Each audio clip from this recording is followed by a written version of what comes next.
in the habit of saying yes too often. We overextend ourselves. We might agree to like some sort of gift giving exchange. I know I've been invited to a couple of things and I've decided not to.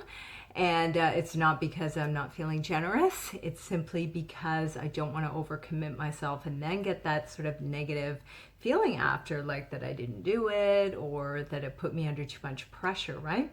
So overcommitting is a big, big thing, especially at Christmas. And I think we all need to exercise our inner discipline and learn how to say no to those things. And a really good way of doing this, I think, is just laying out what your plan is for Christmas. What do you want to do? Who do you want to see? Who do you want to spend time with? What are you going to do on Christmas Day? What are you going to do on Christmas Eve? And then stick to that plan and don't overcommit to things, and don't commit to things that are outside of that plan, right? Because time is so precious. Number 2 is we really want to try and focus on giving. And I did a live over on my Facebook a few days ago about ways to actually, really teach your kids about the meaning of Christmas and to get them in the mindset of giving, right? So Christmas is so much more enjoyable, especially for children, if you've got them, if we start to teach them that Christmas is actually about feeling good about giving, right? So what sort of charitable cause have you got going on? Maybe you can do a nice deed for somebody.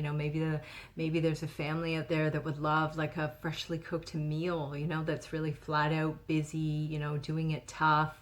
Maybe someone's lawn needs to be mowed. I'm in Australia, Christmas time is hot here, but if you're in Canada, maybe you can spare half an hour to go shovel someone's driveway, right? It's a really good time to get in the habit of doing good things that are all around giving, right? And giving, you can give your time. Giving doesn't have to be a monetary thing.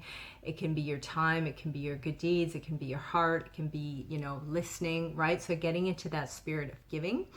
And the third tip is to really embrace this idea that Christmas is an experience, right? And I was on a local TV show here the other night, Sweet and Sour, and we are talking about is the spirit of Christmas at risk because too many people are working and there's this commercial push and blah, blah, blah, right? So Christmas for you will be an experience. It's a feeling, it's a spirit.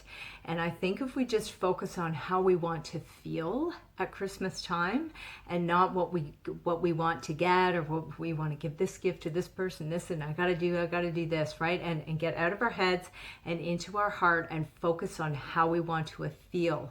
What experiences do we want to have over Christmas? So I hope you found those 3 tips useful. And yes, so if you are around my Instagram page, you'll know that I've got a little Linktree link there. You can link on that and join our private community. We've got lots of awesome stuff in there, especially if you're female. We'd love to support people in their health and wellness, and we actually have a very special thing going on this month and into January. So go and check that out. Reach out to me. Have an awesome Christmas.